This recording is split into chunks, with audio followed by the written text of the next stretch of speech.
Muito bom, a gente está ao vivo para mais um episódio do TALKNTALK Sem Fronteiras. Eu sou o Felipe Soares, o seu host de toda quarta-feira às 5 da tarde. Obviamente, hoje não é quarta-feira, 5 da tarde, hoje é quinta-feira, 9 da noite, por um motivo muito especial. Hoje vai ser o nosso primeiro episódio 100% em inglês. A gente vai conhecer um casal que morou na Bélgica, que mora hoje nos Estados Unidos, e você vai entender como que é construir uma vida fora do Brasil, como que é morar em outro país, como que é construir uma carreira internacional em tecnologia.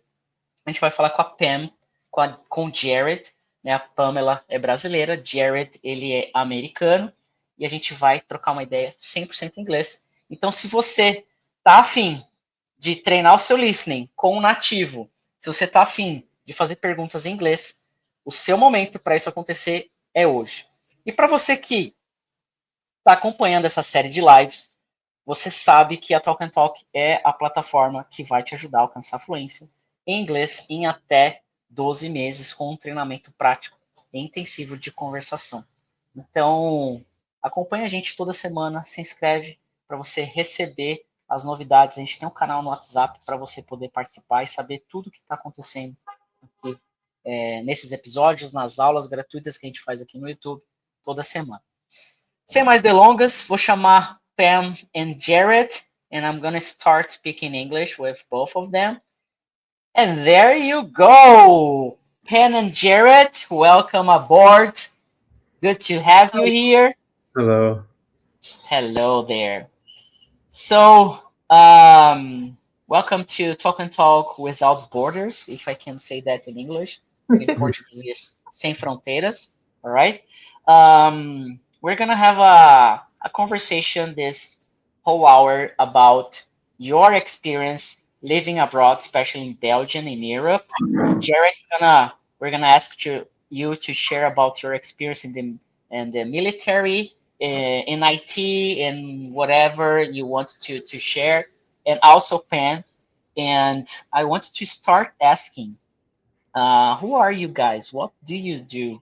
So, Pen, if you want to start, and then Jared, just introduce yourselves and let's just break the ice first, and then we're gonna relax a little bit so we can have a good conversation. Okay, so I'm going to start then.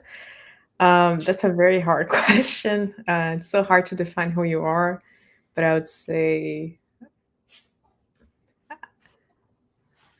I don't know. I never really thought about it. I haven't thought about it, but I can describe myself as someone who does things, but I haven't thought so much about who I am. I'm 26 now. I love cats. I'm completely obsessed with cats. If I could, I would have a big house with a bunch of cats and other animals as well. I'm an engineer and I have been working for 3 years now. Throughout my whole career, I mostly work in English, funny enough, even when I was in Brazil. And yeah, I have visited a few countries now, and I'm going for my second year living abroad, and it has been quite an experience. I'm And Jared. you, Jared. Yeah, I'm Jared, and I was a former military member in the U.S. Army. I was as a information technology specialist. During my time, I went to South Korea and helped um, helped the Korean Army support them. And throughout my time, I've supported a variety of officers and helped them communicate across the network. I set up and deployed different equipment, and it was can be very challenging, but it was very rewarding experience. And I it, I started when I was outside when I finished high school. I was 18 years old, and I went to the U.S. Army. I was just like I was just I was a kid. Now I'm an adult, and I have to learn a whole new world. And then join the military. It was rough, but I as time went on, I naturally got used to it, and I made a lot of good friends, especially when I went to South Korea. I've talked to a lot of Koreans, made some friends. The Korean language is very interesting, and the food is amazing over there. It's great and fantastic. I loved every bit of it. Very good. And my very first question: how did you meet Pam, man? How did you meet? How did you get together? Like how was it? Like Brazilian and American, U.S. American. How did that happen? So during the pandemics, I was kind of idle because I was still in university back then, and my classes completely stopped. They were not sure if we would go back in person or not, so we had like several months of nothing. And I was working several side projects, but I still had some free time, and I decided to play a game that I used to play back when I was a kid. But turns out the server that we had in Brazil, it didn't exist anymore. The game was shut down, and the only one that exists now was a rewritten version that they created. So I started playing that, and the server was in the US. I think it's in the US. So pretty much everyone from the US and other people from other countries that would like the game and would like to play in the server. That's when I start talking to Jared. Yeah. Very nice. Well, I mean, at first it was just, we were just really good friends, and then we just got to know each other. And just over the years, we just communicated online through like WhatsApp or Signal, and then like around 2023, say more like late 2022 in December, we saw each other in person, and then that's when our relationship really started. And Was English a barrier or like a language barrier or something for both of you or no? Mm, I personally don't think so. Do you think it was a barrier? I mean, it was not a barrier, but there was just maybe some minor things that like communication things, like maybe the way we show like politeness, or the way we share feelings. It's very different. People do things very differently, but it was nothing major. That's a good point. I feel that sometimes Americans, they have a tendency of being very direct, and I personally perceive as being like kind of rude. And Jared, sometimes he would give me some answers, and I was just like, "What? What are you saying? Slow down a little bit, because I think it's too much." I don't think us as Brazilians, we're used to having people being so direct, and it became perceived differently than other cultures. Yeah, But and we could understand each other and talk. yeah, because in the community here on Talk and Talk, people often they ask me, or they are eager to, oh, native speakers, do they understand me about my English? And my English is not good. And oh, Jared, I'm sorry, my English, I don't speak English very well, but you're already speaking English, um, so it's kind of interesting to see that happening. And I would like to add that we have to consider that everyone has an accent. And for example, first time I went to Oklahoma, I was used to Jared's accent and I could understand Jared perfectly. But then I went to a restaurant. I already spoke English for probably 10 years at that point. I opened the menu and I'm like, what is this? Like you don't really understand once you are there. And then the person goes to you, and like you enter the restaurant and they're like, table for two. And they're like, what? Table for two? Table for two. It's very different. And everywhere you go, it's different. Like we were living Walmart recently, now in Texas. And there was this lady on the side. I think she was trying to sell some internet. And she was asking something that neither me or Jared understood. So it's not just about like, oh, maybe I don't understand because I'm not a native speaker or no. Sometimes you just don't understand because you're not used to the accent, or you're not used to how that person personally speak. Yeah. And for you, Jared, what was the challenge like, or in communication when you not just with Penn, but I know you guys went to Europe, right? Mhm. What's the difference for you, like speaking in English with other people? How do you see them speaking another language? Well, they they have when they speak English, it's there's sometimes a thick accent, but what really gives away what they're trying to say is their body language, like the way they use their hands, or like what they're like demonstrating or pointing at. That's how I know what they're saying. So I kind of just pay attention to all that, and then I can figure out what they're saying. Um, and if I clearly don't understand at all, I just ask them to repeat, and that's okay. So like you ask to repeat. Yeah, very good. And communication is it's really like we are just here because of English, right? So, or do you speak some Portuguese, Jared?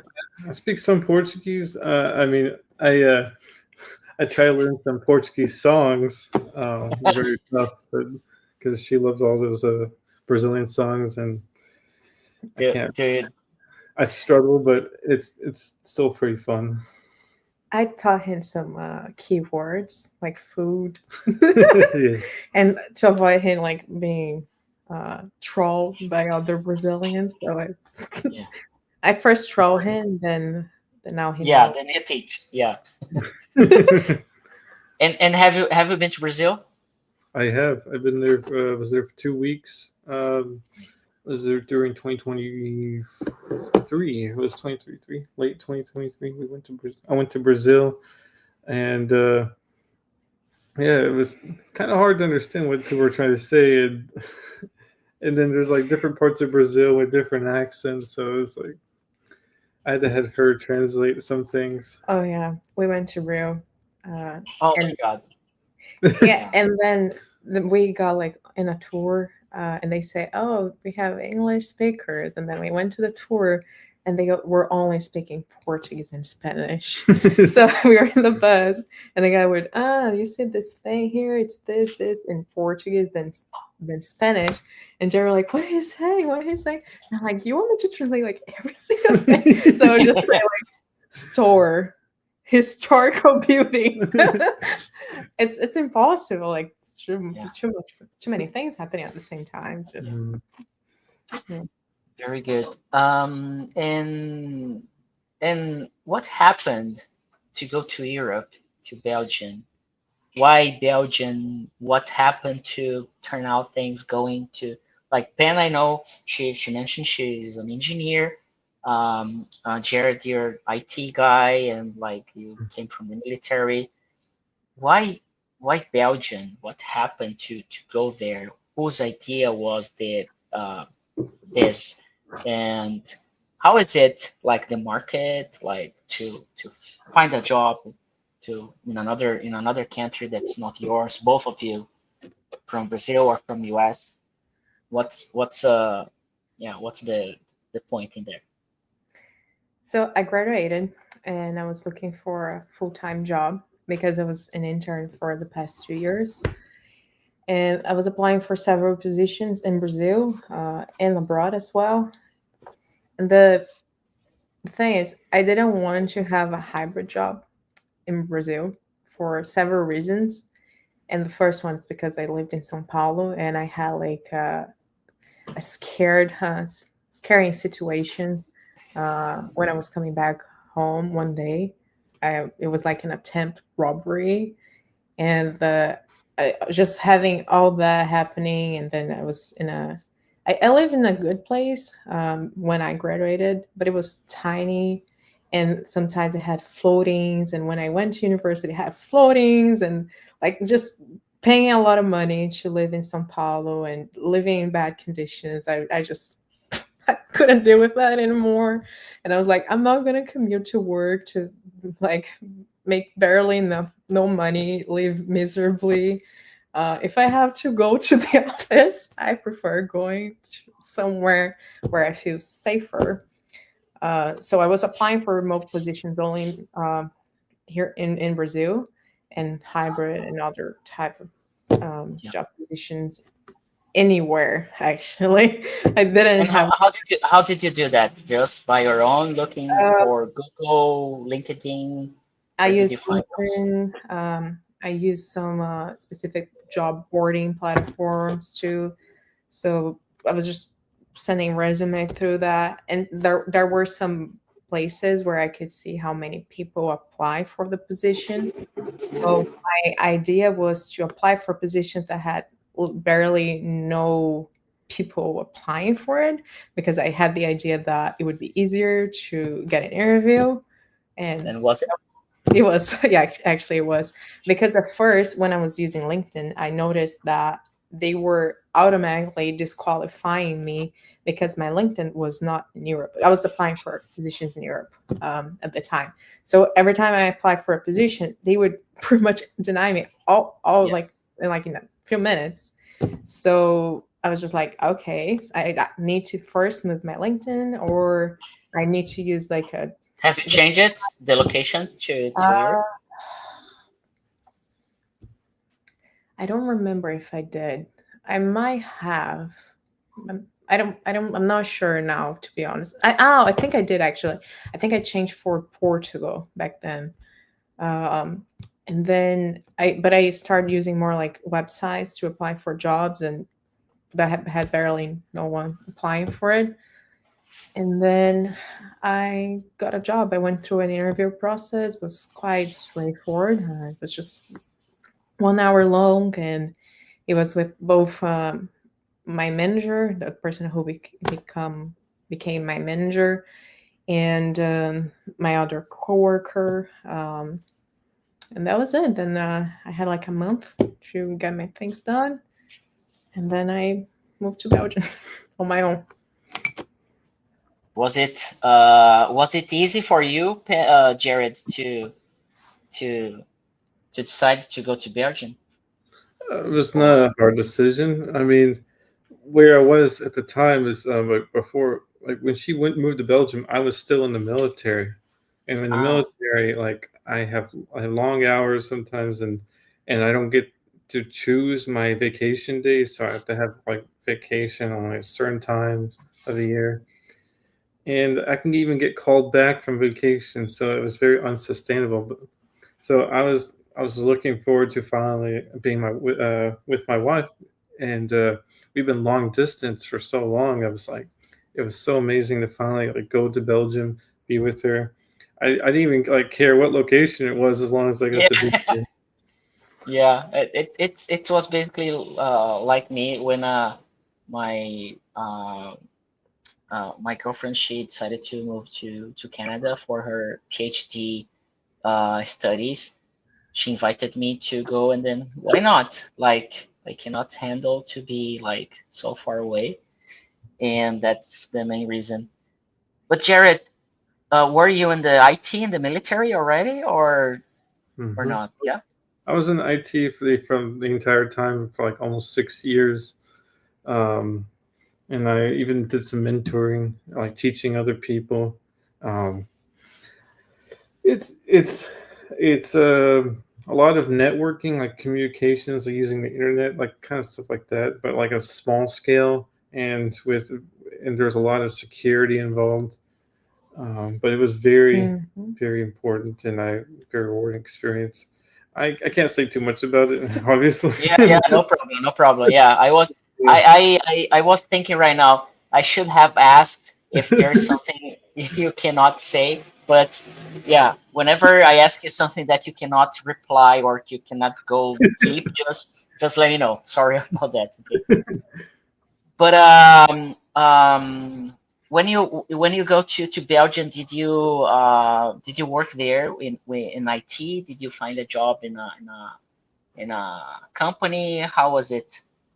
So right when I finished my military experience and up until now, I mean, I've been applying for jobs. My contract just recently ended in February, so I've been just applying for jobs, and Um, so during my time in Belgium, I was mostly just the stay-at-home husband, cleaning everything up, Yeah. try to make some food, and while she's at work, I would take my bike and then go pick her up, like just go ride with her back to help support her.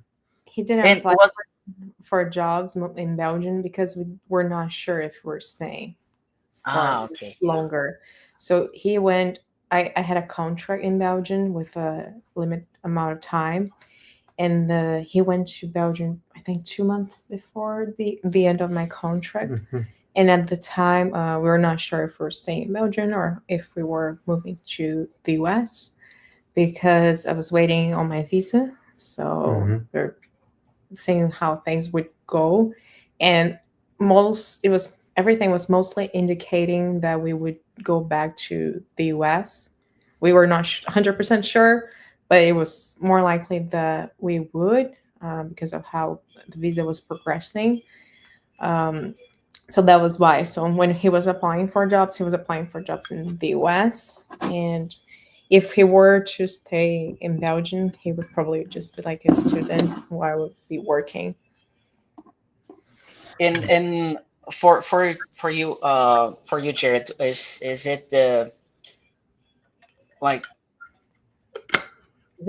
how is it to search for a job in in US? Like you are you are American, US American. So how is the process like? Just trying to understand and to share with people how is the process to find a job, and just to let them know that it's pretty much like in Brazil or like in anywhere else. But how can you explain like the process, not just for yourself but for other people? How do you find a job in the US? How is the market? How is the contracts? How do like how d- what kind of things you do to get that happen? Well, I don't know too much about Brazil's where they hire, but in the U.S. there's a you can go to a bunch of job boards, look online and for a position, but like the key part of getting a job is networking. Like you can go to these websites, apply for a job, but can get instantly denied by their AI system or ATS, what they call it, and Yeah, it can be like tough because you work so hard on your like changing your resume, like getting all these details in order, and then automatically denial in 6 hours. So Yeah. um, so by talking to people, like making friends, socializing, trying to it's like the key part of just getting a job. Like you can talk to a friend of a friend or a family member's friend, and then they might have a position in their company that or they can refer you to something, and that's what really is going to get you a job. It's mostly networking. And WhatsApp groups or Telegram. It has to be more. I feel like it has to be more direct with someone that will review your resume, because if you just apply through a website, it's not likely that you will get a job, especially if you need a visa. If you're not like if you if don't you're have not, it yeah. yet. So I think for people who want to work in the US, they need to look for places that are sponsoring visas, which are very rare at the moment. So Yeah, you really need to search very search a lot. deeply into websites and companies and groups that offer this. Hmm. And I think I can also add, because I had some interviews in the US, that one major difference that I noticed is that a lot of the interviews, they only start with a phone call. And also in Europe too, because I had some interviews in Interesting. Europe. Yeah, so it's a phone interview. You don't even open your camera or anything. They literally just call you and describe a little bit of the company. They directly ask you if 5 minute yeah, interview. like very, do you have this requirement? If you say no, okay, thank you. And of course, they introduce the company and then they check the requirements. If you left your job or if you want to, they are going to ask you why you're planning to change positions, why you're planning to change jobs. And they also ask you about references. It's very common. Something that I didn't notice much in Brazil. Like when I was having interviews, people didn't ask me much about if I had someone as a reference or why I'm trying to change jobs. It was not a common question. Yeah, and I think it's more like it's easier when you have like a call that's right at the point, and then just to see if there's a match or not, and if there's a match, you can go further to the interview with the recruiters or the manager or whatever the company asks. And what's the most difficult for you, Pam, when it comes to an interview in English, like or finding jobs of like in an interview out of Brazil that's different for you? I would say at the moment it's not much about language skills, but more about how to answer certain questions. I feel that I need to prepare myself more to what they could ask. I think it's a lot about self knowledge, like who you are, and also you need to be very talkative when you go to an interview. I don't know, with Americans, not with Europeans. They like you to be the life of the party. Like you need to be expendable. It's almost like, oh, hello, thank you so much for. It's like it's a very, I personally think exaggerate thing. If you're just okay, like neutral talking, it's not really ideal. And I feel that sometimes I kind of struggle with that because if I'm not like I'm not really like this, like Yeah, your profile is different. Like you're not so yeah, extroverted, like outgoing too. Yeah. and I still do my job very well, but Yeah, that's the yeah. thing. Like if you don't show to them that you're not, you don't actually have to know, You do but not show off your you have to skills. show off and be convincible. Like you need to convince them that you are a good talkative candidate. You don't need to perform. You just need to pretend. Yes, Exactly. pretty much. You have to sell yourself. You have to say Yeah. yourself. And Jared, what do you do like in IT that you have more experience with? And like just like technical stuff, you don't need to mention to details more. Like you don't need to mention the projects. Like Oh, just like yeah. So I do have some networking and server side administration experience, and a little bit of Linux, and worked with Cisco networking. Those so it can be like wired or fiber cable connections to Wi-Fi connections. Like people, I help maintain that network. I help maintain the users. If something's wrong with the user side of things, I try to fix it the best I can. Either they would call me like back then, like, hey, something's wrong, or they come to me in person, like something's wrong with their system. I would go fix it. I had multiple hats, is what they say. I've done many different types of jobs in IT, so it's very broad. And I also was very deep in every single subject. I was, and I had to like start delegating those tasks more to other people because there was so much I had to do, and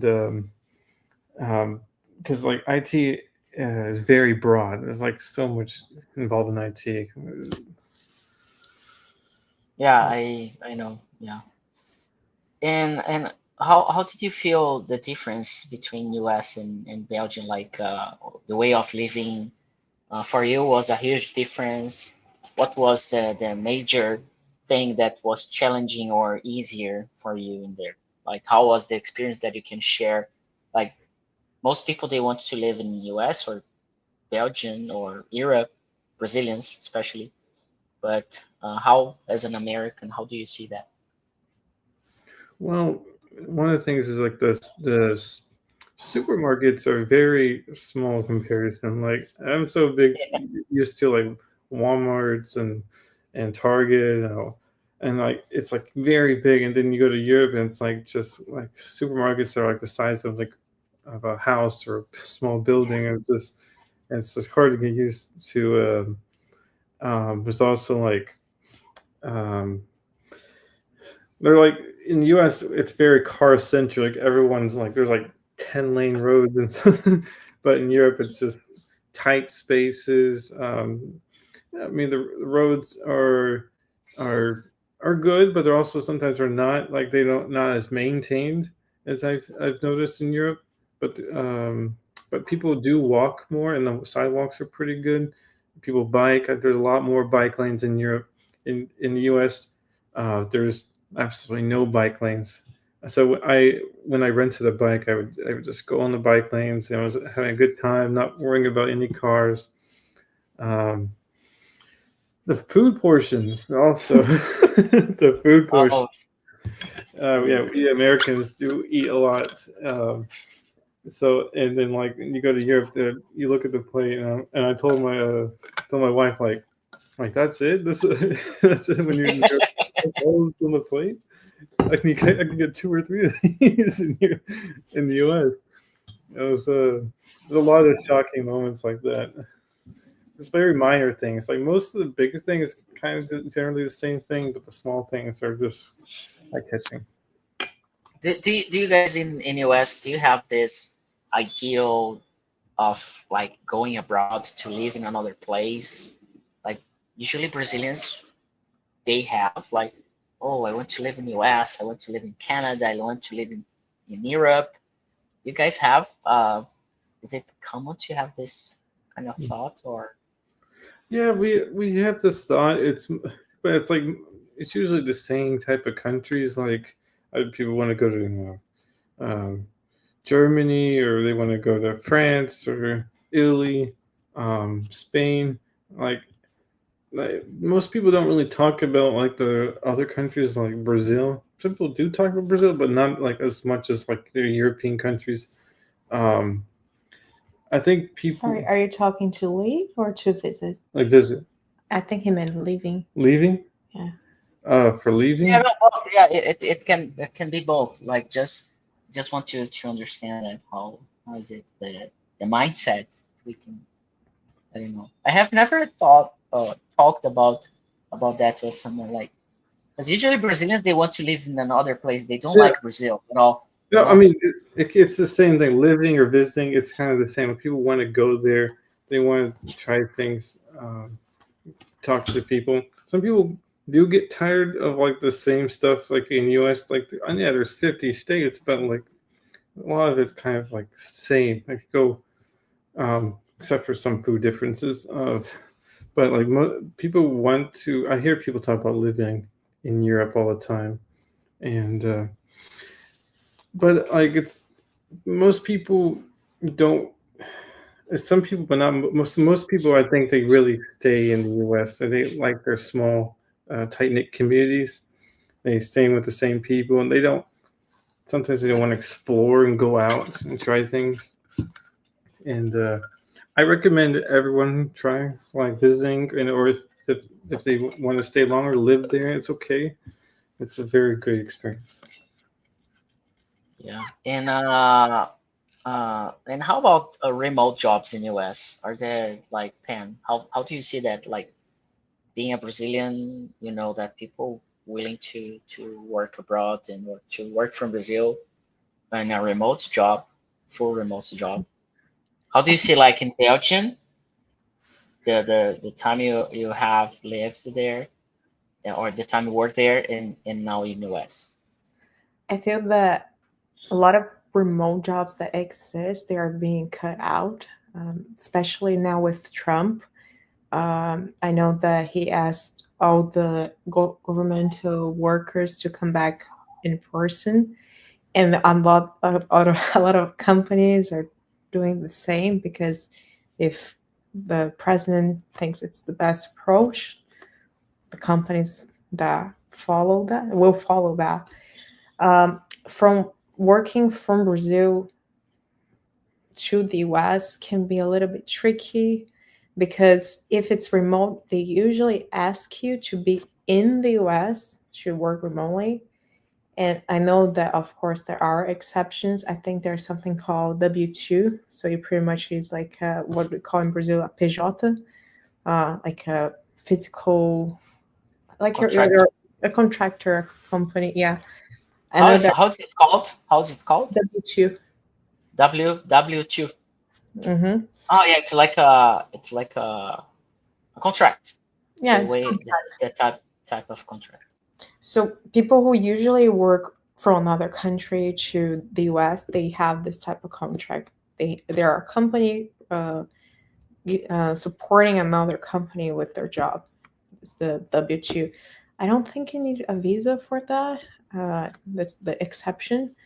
But yeah, I would say overall it's very hard to find remote jobs right now. Most companies are cutting out the positions.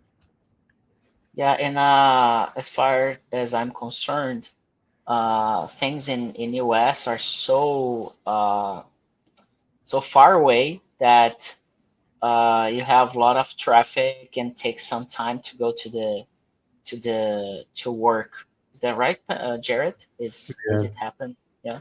Not is absolutely. it in big cities and small cities as well, or just uh, Well, I mean, I lived in small towns in like big cities. In small towns, there's not that many like as many job opportunities. So you might live somewhere but drive 40 minutes to another place to go to your work.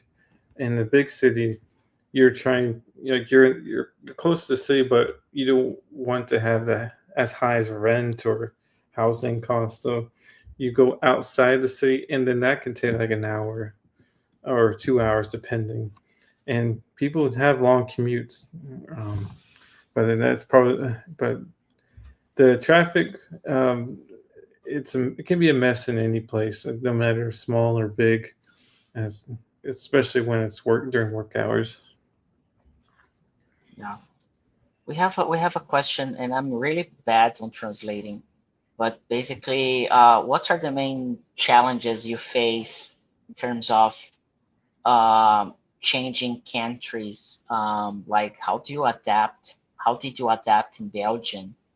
Mayor Erickson is asking in Portuguese, and I just bringing it up. What are the major difference of adaptation, cultural adaptations that you have lived in Belgium? I made a list. Ah, really? Yeah. I'll Just start. okay. Go ahead. So I would say the first one is the trash sorting. It's something that I never seen anything like that in Brazil. I had like 5 different color bags, and overall it's okay, but it's hard at first. You're just like, for example, you think chicken bones. You think it's food, right? No, chicken Yeah. bones goes somewhere else. Because we Oh, have the food bag. We had like the grain. others. Huh? Is it grain? Because in Canada we have that kind of trash sorting. Like we have the black, the green, and the blue For bags me, of it was trash. yellow, orange, white, Oh, blue, like and there was one for garden stuff that I don't know It what was color green, was. green. It was green because I didn't have garden yeah, trash. the green one in Canada should be related to something related to nature. I have no idea. Like it wasn't, and it was like a mess in my head. Yeah, for at first I was very confused, because sometimes I would look at something like, okay, this is made of more than one material. Am I supposed to separate part of it and put in one trash and Did another? you have like a poster or something, like a picture with the list of So sorting in the trash? bag it shows what you put in there, but sometimes you don't know what material it's made of. And it's okay. I think it's okay. I think it's great for the environment. I think it should be something that exists everywhere. But the downside is, for example, when I wanted to go on a trip and they only collect your trash once a week. So each trash color you can only put on the same day and once a week, and it's a specific day depending on where you live. So I wanted to go on a trip. What am I supposed to do with my trash? Do I leave it there? Do I? And you can't, if you put outside on the wrong day, you're gonna get a fine. Fine. Yeah. Yeah. I know. And they don't have a place. Okay, maybe they have a public place where you can, throw your trash. No, they don't. So when we moved out, I just had a bunch of trash. I didn't even know what to do with it. So we just left there. And that's what people do. They just leave for the next person because what else are you supposed to do with your trash? Like, you don't have a choice. It's crazy. And then another thing, it's bathrooms. Like, they don't have public bathrooms. And when they do, it's paid. So one time I was feeling super bad. I felt like throwing up, and I was in the supermarket. And I asked, "Do you have a restroom that I can use?" They don't have one. So if you have something wrong with your body and you need to go to the restroom, I'm sorry, you're probably not going to be able to. And or you're just walking around the park and you can't find a restroom. Like, we went to Italy too, and that's everywhere in Europe. Even restaurants or places like you pay for it, or restaurants are usually exceptions. Yeah, restaurants you have to buy it. something though, so to use it. You do. Yeah, but everywhere else, like if you're just walking somewhere, or no, it's either pay or they don't have it. So if you have an emergency, you're not going to be able to do anything about it. Another thing, but of course depends on the country. For me, that was horrible to adapt to was the weather in Belgium, because it was cloudy all the time. Every time it was cloudy, I would go out. Did you get depressed somehow? I did. I got that seasonal depression during winter. I was feeling horrible. I even had to buy some glasses that have some sort of a blue light thing that helped me overcome it. Yeah, vitamins. And then I also had to schedule some trips to like Portugal and other places that have some sun, because I was struggling. I am not joking. I was generally struggling. I was feeling depressed, demotivated. Like, it was horrible. It was very horrible. And for Jared, was it the same? Do you share the same issues with she's mentioning? Oh yeah, the weather, it was pretty cloudy, but like in the military, like I had bad weather days and I still had to continue working. So I was like, I can't really like have that same feeling. I try to empathize with it, but like it's like I kind of got used to the idea that no matter the weather, I have to continue doing what I have to do. But the weather, it was probably one of the worst parts. And then it would rain, and then it was cold, and then it was cold and it was raining, and then I didn't have proper shoes, and then I felt like I was gonna lose my feet. It was not fun. I remember it was very bad. When I visited, it randomly like hailed from the sky. I was like, what? Oh yeah, there was one time I went to work and it was a completely normal day, and then when it just started raining so badly that I'm not joking. The rain almost took me away because it was wind and it was raining. It was very scary. I really thought I was gonna die. Yeah, she was getting picked up. Yeah, it was pretty much, I was like Dorothy, like Dorothy. Yeah. I had my bike, and then I was like 2 minutes away from the company because I was going to the company using my bike, and then I left, and then and I just saw the rain coming towards me, and I was, oh, what am I supposed to do? Then I started running with the bike because I couldn't move back. And bike is something that's very popular in Belgium, right? Yeah. Mm-hmm. It's all flat and it's mostly flat, yeah. But the weather sometimes makes it hard. Okay, next slide. Next. Hard water. So a lot of places in Europe they have hard water, and Hard. I What's what? Hard water. hard water. It's a water full of calcarean.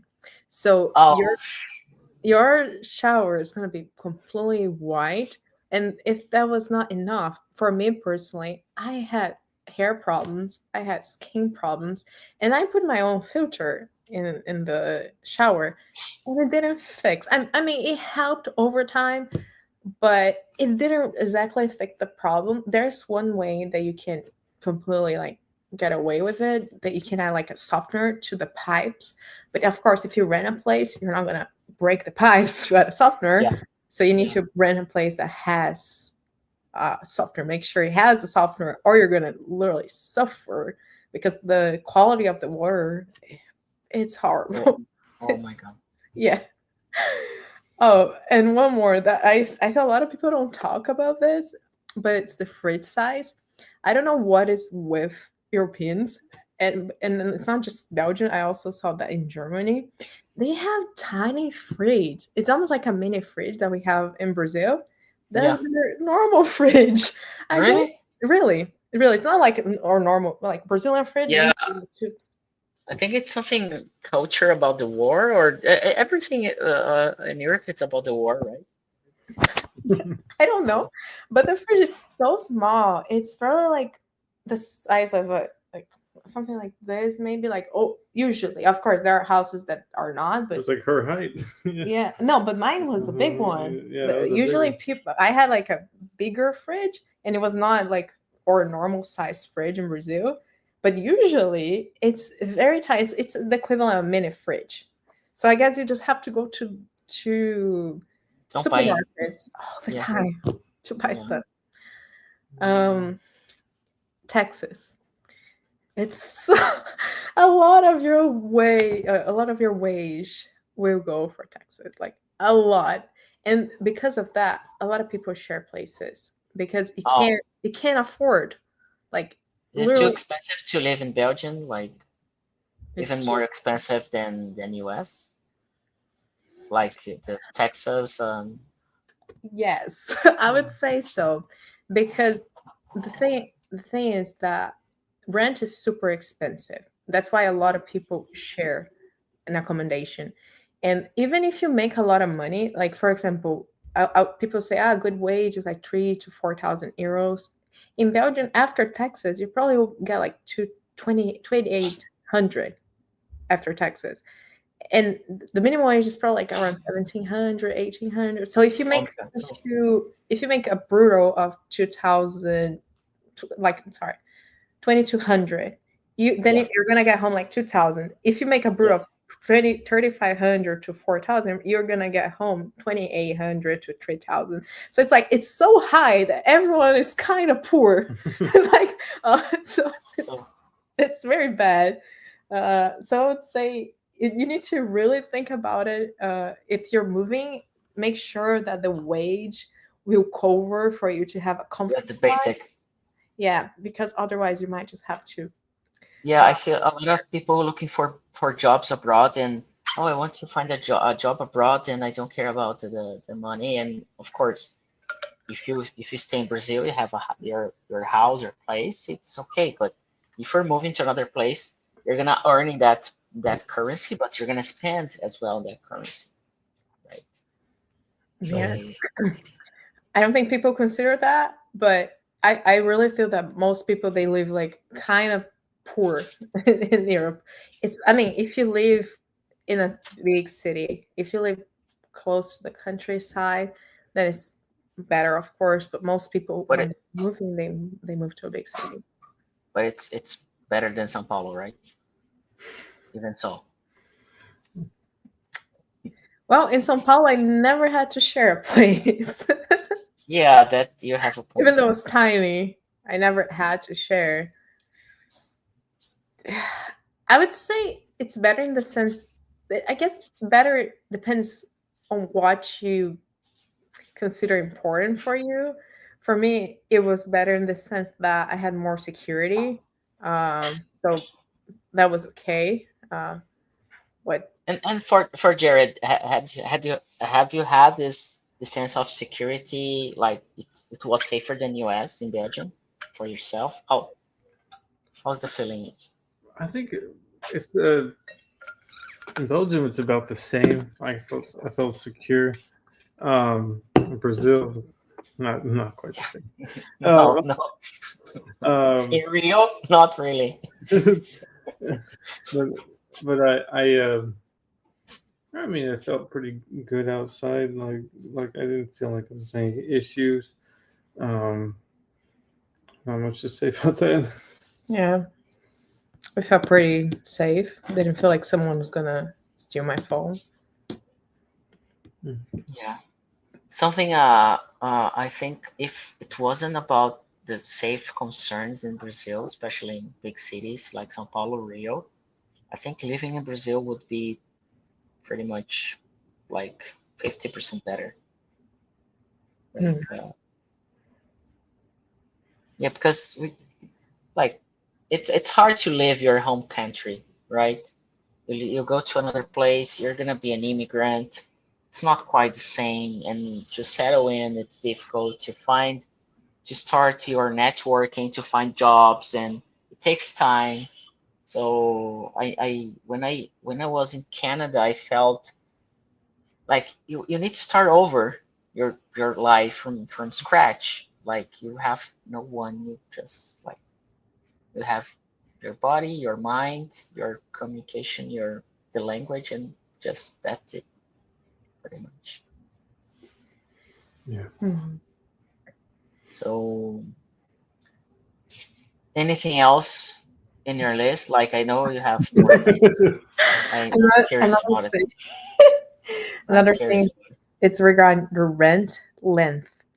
It's not common in Belgium. I don't know about other countries to have like a 1 year contract. They call that short-term rent. Really? So, yeah, they usually have. I think it was 3. I don't know. The middle one was 5 or 6 years and 9 years. No way. Yeah. No, not possible. I swear, I'm not joking. And I think Italy as well, because my cousin lives in Italy and she told me that, okay, after the first 3 years, it renews automatically for the next step. And then it turns like into a big length contract. Toronto was like they were asking for a near pay rent like in advance. And we struggle a lot to find a place that we just like for 10 months. They just want like a year contract as well, but I've never heard about 3-5 year contract. 3, 5, 9, so, because they prefer long-term contract. So that's something that you need to think about, because most of the places that you're gonna get if you have a short-term contract are more expensive, and they're not as good. So that's a very big thing. So if you go and you're just like, I want to stay for like half a year or a full year, you got to keep that in mind, that you're going to spend more money on rent. And yeah, and if you decide to stay longer, you're going to stay a long time. In the US, it's like you can stay for just 3 months or a single month even, and that's it. You could just leave after a month. And there's like, or you can stay like, up to a year or longer, but like you can have a lot of flexibility with your rent. So I didn't understand the Europe, why they have it long term. They like stability. Yeah, stability. I think that's a thing when you think about Europe. It's stability. Rent is stability, work is stability, because you do have a lot of rights when it comes to working, like several rights. Like if you're working for a company for several years, you're not gonna have like a 1 month, like if they wanted to fire you. It's not like 1 month. Of course, depends on how long you have been working for them. But it could be like 3-6 months waiting to be dismissed from work. So the whole thing about Europe is stability. They don't like things changing too quickly. They don't like things that are. I would even go a little bit further and say that they don't like when things are. I guess that they don't like when things are changing. To innovate. Yeah, to innovate. They like to do everything using letters. Like if you have to pay your your doctor, Bills. they're gonna Yeah. send you a letter. And health insurance in Belgium and in US. I know US has like a different system. In Europe, they have like different one, is or pretty much the same as US. It's very different. In Europe, we have something called mutuality, and you pay a very cheap monthly fee. And there are some that you don't even have to pay anything. It's anywhere from 0 to like 10 or 15 euros per month. And with that, when you go to a doctor, they reimburse part of your of what you pay. So if a doctor costs like, I don't know, 70 euros, they're going to reimburse up to, I don't know, like 50. It all depends on the type of doctor and the type of So like a cashback. yeah, it's kind of like a cashback. It's like what we have, like a co-participation health insurance. But yeah, the downside is that a lot of doctors, they don't like to pay their taxes, so they say that they charge you with one price that it's lower than they actually charge you, and then you get less reimbursement. It happened to me. I was very mad about that. Yeah, usually it's the opposite, right? Because like in Brazil, Jared, we do like this. Most businesses, they do not want to pay taxes. So when someone asks for a receipt or something, they mention that instead of 100, 200, and then they are gonna pay that tax for other people. And for you that's paying just 100, you're gonna just get like, I don't know, you don't get anything in Brazil back from taxes. Yeah. You just get like more correction. Actually, I don't know if I should say that, but a lot of business do this type of thing, not just doctors, because they are trying to avoid taxes. So they say, if you pay in cash and I don't give you like a receipt, I'm gonna give you a discount. So it's a very common practice in Europe, and not just Belgium. Like a lot of countries do that. Because So I think yeah, it's really expensive, right? Like they charge you a lot of taxes on one thing. Like, yeah, but is it right? I don't think so, but yeah, it happens. So people don't think, only Brazil has corruption. There you go, Europe too. And just to answer regarding the healthcare insurance in the US, so depends on how much you make. They give you a tax credit, so you don't have to pay the full price, your monthly payment for health insurance. So they have several health insurance for you to pick, with different types of co-participation. So like if you go to doctor, you're going to pay this much or this much. If you go to a hospital, it's 30% after your down. I don't know. There's like a yearly fee that you paid that, for example, let's say it's 100. I forgot the word. But if the first few times you have to do something regarding your health that do not exceed that value, like let's say 100, it comes from your pocket. After that, it depends. Could be a percentage of the procedure, or it could be nothing. So that's something people need to keep in mind. I don't think it's a big problem, as people usually say, exceptionally if they deny your claim. So like if everything's normal, like they accept your claim, like usually how much you earn makes up for how much you spend on healthcare. Like normally you're not supposed to spend more than $1,000 per year if you pick something that makes sense for your health, because also there are some health insurance that cover certain medications that others don't. So you need to make sure that if you usually buy a medication, that's covered in that health insurance that you have. Yeah, so if they don't deny your claim, it should be okay. If they do, then that's when things get problematic. It can be very costly. Yeah. So the cost of living in Europe, it's like the US. Do you think, Jared, or it's cheaper to live in Belgium? I think it's more expensive to live in Belgium. Like in the U.S., you have a lot of space, a lot of different states, and they each have their own like rules and taxes and laws.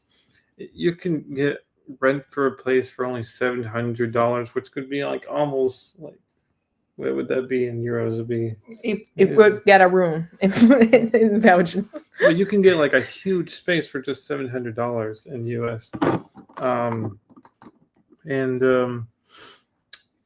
yeah, I just think that it's cost of living. Everything's tight. Like the countries are very tight, not much space, and that's why probably the cost of living is so much higher in Europe. But if you need to study or if you have healthcare issues, then Europe is cheaper, because if you go to a university in the United States, it's very expensive. You don't have a scholarship. Yeah, we don't have that like in Brazil, public schools like public university colleges, right? Yeah, they have some, but it's very like Harvard now. If you make less than 200,000 a year, you don't have to pay tuition. But the thing about Europe is like if you have family and you wanted to like have basic conditions, great. You're gonna pay your taxes, your kids are going to go to school, it's cheap. But if you're a young person, you don't want kids, you don't have a big family, then and you don't need to like you're already graduated or have a master's or something, then it doesn't make much sense because you're gonna pay taxes to keep the system working for other people mostly, because a lot of those taxes go for education. And also, when you lose your job, those benefits are also paid with those taxes, which it's very common in Belgium that a lot of people receive money from the government for when they lose their job. So a lot of money goes to that. So being a young person trying to get a house, a car, or Make a living. make a living in Europe, it's hard. But with a family and that, or if you're a student and you want to study in Europe, then it's amazing. So it's all depends on your profile, I guess. Yeah, and the goals and the experience you have, and yeah, very good. Yeah. We are just about to finish.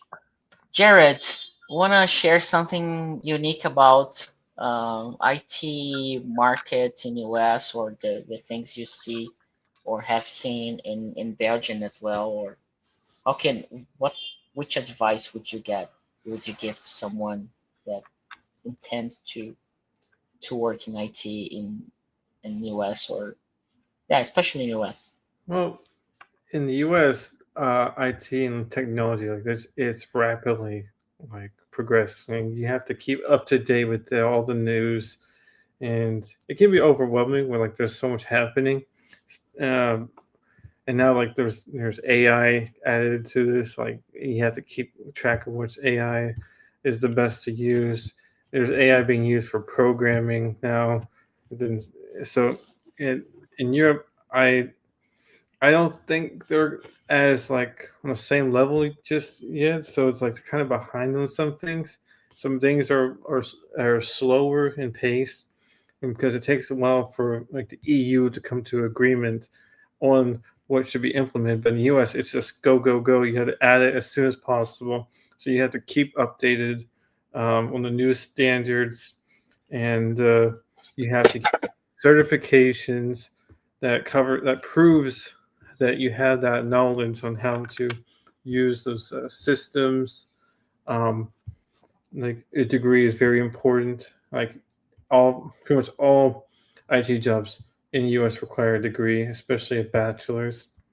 Oh, Um, even you have the skills, like even if you have without. skills, you need a bachelor. You need certifications. Yep, it can be very challenging, but you have to take time like off of work to research and understand what's happening.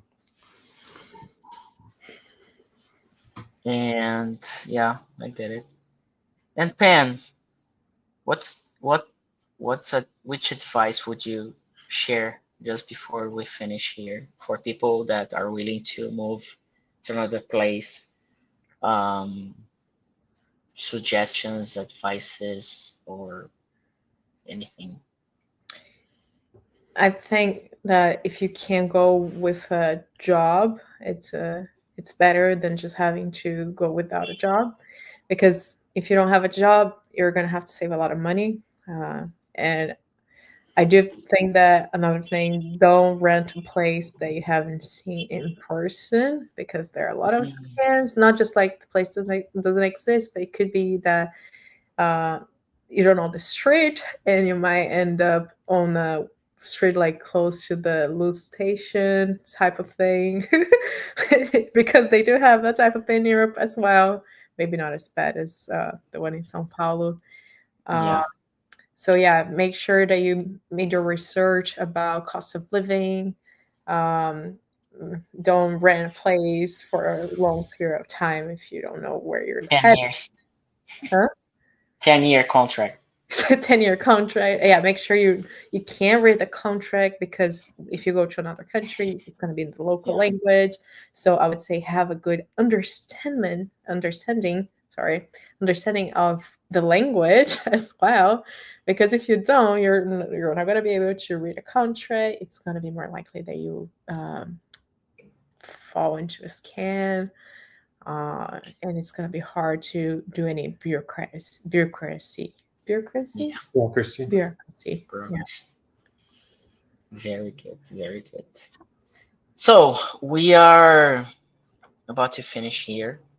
I want to thank you so much for your time. And how many hours we are ahead of you both? Sure. It's like 2 hours. Mhm. So here it's